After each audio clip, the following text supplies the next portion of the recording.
So what we have on here, what types of commissioning, and analytic can I apply analytics in my data to?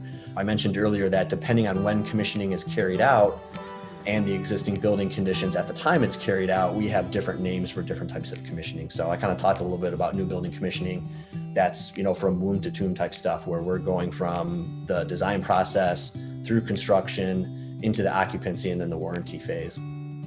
Recommissioning applies to buildings that are commissioned at regular intervals. So this kind of has different names. It's recommissioning. It's also kind of called continuous commissioning, ongoing commissioning, but it's normally a process that's simpler than new building commissioning or retro commissioning because it's just a constant process or a process that's done at regular intervals. So every year, every other year, you're not allowing that building to drift too far from its baseline and from its standard operating conditions.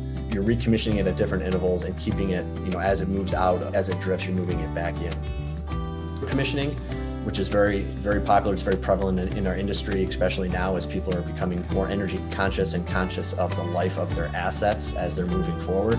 And it kind of applies to buildings that really haven't been commissioned before. They might have been commissioned very early on or some form of commissioning when they were open, but then nothing was done. The building's just up and operating. The facility maintenance staff is running that building, and not saying they're running it bad, but equipment fails, equipment ages, renovations take place, parts and pieces of those systems are moved around, and it hasn't been recommissioned and brought back into its baseline, or new baselines haven't been developed as things have changed. So what we're doing now is we're using a lot of that data to go back in and say, okay, here's where it was designed, here's how it's operating now, how do we merge those two and develop a more efficient building moving forward? And then we get into, I'll jump around here, we get into integrated measurement and verification.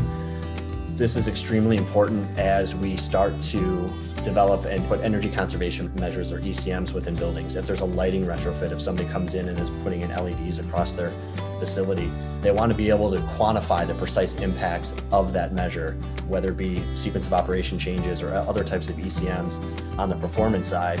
That owner or that facility manager wants to know that what he's doing is actually having a good impact. So when we have that measurement and verification, that's what we're talking about. We're using that data to say, hey, here's where I was before, here's where I am now, I'm instituting this ECM, and here's where I hope to be in the future. And I can start to verify that to say the changes and the decisions I'm making are having a positive or a negative impact. Not all ECMs or not all changes are going to have a positive impact. We're going to see different outcomes, but that's good. It allows you to see what works and what doesn't.